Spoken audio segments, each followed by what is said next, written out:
Here we are, everybody. The NHL 22 gameplay trailer is just about to drop. I'm just about to watch it and give you some of my instant reaction. First thoughts, first reactions, all that stuff. First of all, shout out to the fam in the chat saying hi to your boy. I appreciate each and every single one of you, man. But we're about to get underway, and first, a disclaimer. If you want somebody to blow smoke up EA's ass for 10 minutes, go watch the creators whose job it is to do that. That's not my job. What I want to do is come out here and give constructive criticism if there is any to give, which I'm sure there is, and be honest with you. So, let's get it going. Pain, pain, pain, misery, agony, waiting, impatience. Welcome to NHL 22, the first NHL game built on the Frostbite engine and powered by next-generation consoles. Is Mitch's X Factor to be a 79 overall whenever the playoffs start? I'm just asking. The NHL franchise is delivering not only the best gameplay, but the best-looking game to date. Okay, so right off the bat, Hughes' shot did look a little bit weird to me. This is the first impressions that we're seeing, the first real gameplay that we're seeing. The wind-up animation looked a little bit awkward. Maybe it's just the position he was at. I don't know. But what we can really draw from this little clip right here is we're doing away with the big-ass hot air balloons. We're going to have something a little bit less intrusive, which is a good thing. I don't know if the star above them is only for certain high-rated players, but I guess we'll wait and see. I kind of like that we're doing away with the hot air balloons. Improvements can be found on a macro and micro level, including atmospherics such as flares and snow.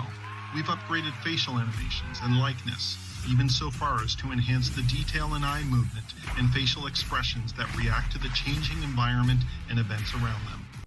Right, so here's the issue with that. This by itself is a good thing. I like that the fact that we're getting new visuals. I mean, it's a new engine and new generation of console. I'd be a little bit let down. Actually, I'd be quite upset if we didn't get a brand new coat of paint as far as visual goes.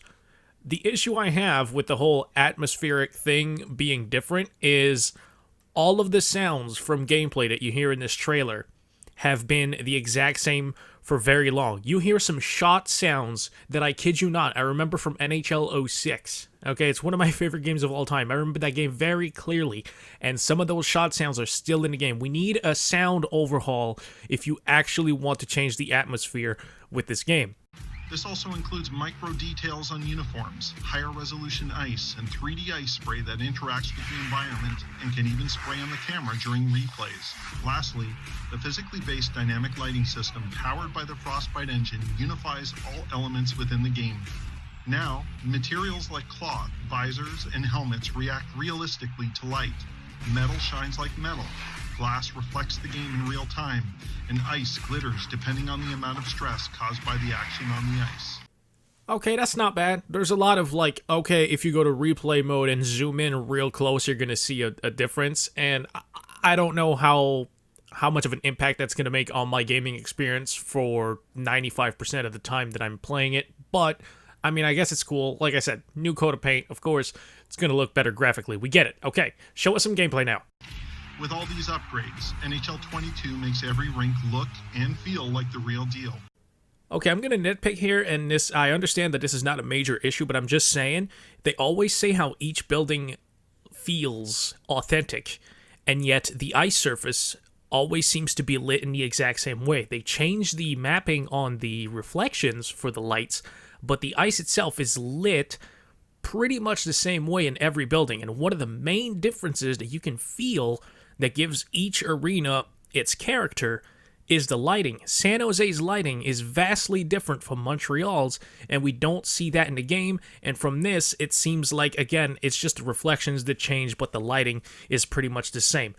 I would like to see that improve, but that's nitpicking. It's always been a goal of ours to differentiate star players from the rest of the league, and with the arrival of X Factors, you'll feel the special traits of each superstar through specialized gameplay mechanics and visual differentiation.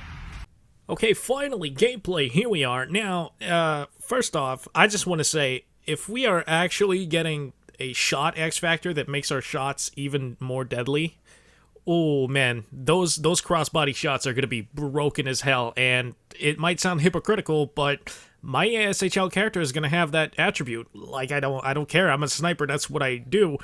But at the same time, I hope it's not broken. I really hope it's not broken, but we're going to have to wait and see. And I apologize in advance because I'm probably going to use it.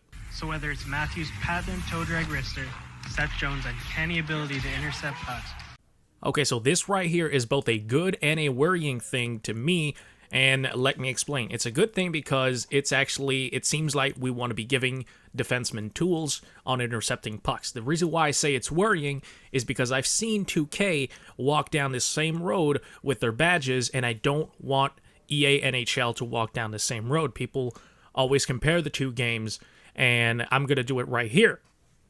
What 2K has done effectively is, at this point, you cannot be a regular basketball player with regular basketball player abilities without your badges.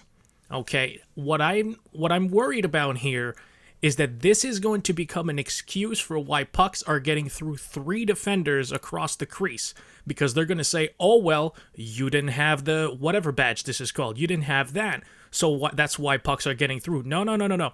I want this to make players who have it special at intercepting passes. I do not want this to become an excuse for why people are just sending passes through a ridiculous amounts of defenders just because those defenders don't have that specific X factor.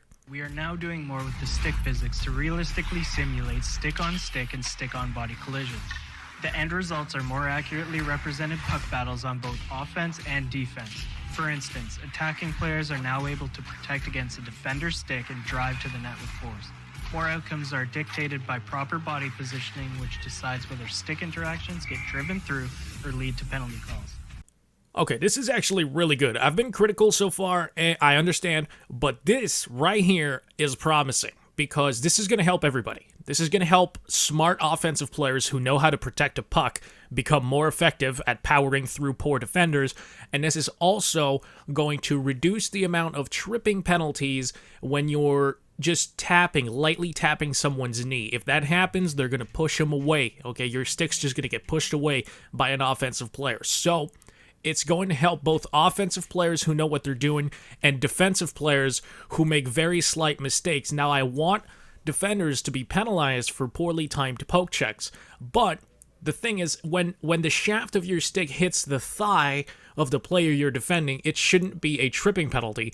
And it looks like what they're trying to do, or at least one of the things they're trying to do with this feature, is limit those unnecessary tripping penalties. So I feel like this is good overall for really both sides of the puck. Our new augmented reality broadcast system animates on top of the action in real time throughout the game, including when one of your special abilities are performed to give you an understanding of its impact.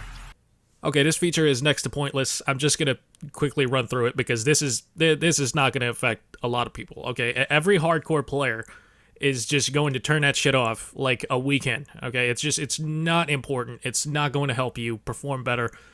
It makes the game look cooler for more casual players, which is fine. Okay, good for the casual players, but for more hardcore players, this is utterly pointless. Frostbite engine, Superstar X Factors, and augmented reality graphics are set to deliver the greatest leap forward that the franchise has ever seen. Biggest has ever seen? Whoa, that's cap. Do not talk to me like I'm stupid, bro. Don't do that. You mean to tell me this is a bigger leap forward than NHL 07's skill stick?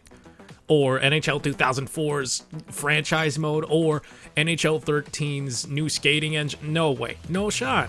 X Factors are really cool. I like what they're doing with the whole stick collision physics, or whatever the hell they're calling it. That's cool. That's going to help, like I said, both offensive and defensive players. But other than that, we haven't seen a whole lot here. They haven't spoken about the AI, which I was hoping we would get at least a little bit of a shout out about that. Those are the main talking points, basically. It's like, yo, we have a new UI that's integrated in the game, and we have X Factors. This seems like the two main talking points. Of course, the graphics are better, but that's the gist of it. Now, that being said, I think it looks okay. This is definitely not a big next-gen leap forward that I was expecting. I am really perturbed that we did not get a single mention of the AI. I hope this is coming in later, and I personally feel like AI is part of the gameplay. Perhaps you feel different, but we'll see. I hope we get some new stuff later down the road about the artificial intelligence in the game, because those breakouts are still broken. But that's going to be it for me. That's the breakdown of the trailer. And listen, I know that I've been very critical, and this is not because I hate the game. This is not because I want it to fail. On the contrary, I've been very critical of somewhat minor things because I'm trying to help, give some constructive feedback. I want the game to be as good as humanly possible. So of course, you also have a part to do in that. Let me know in the comments section what you like about this trailer, what you don't like about this trailer. You can look down in the description and find a link to the full trailer below. And yeah, you can go watch it for yourself. Let me know what you think. And that's going to be it for me, man. I hope this game is going to be a lot better than what this trailer looks like. The fact that they didn't mention the AI once in this is a little bit worrying, but I guess we'll wait and see later. It's G20. I appreciate your time. Subscribe, like the video, all that shit, man. I'm out. Peace.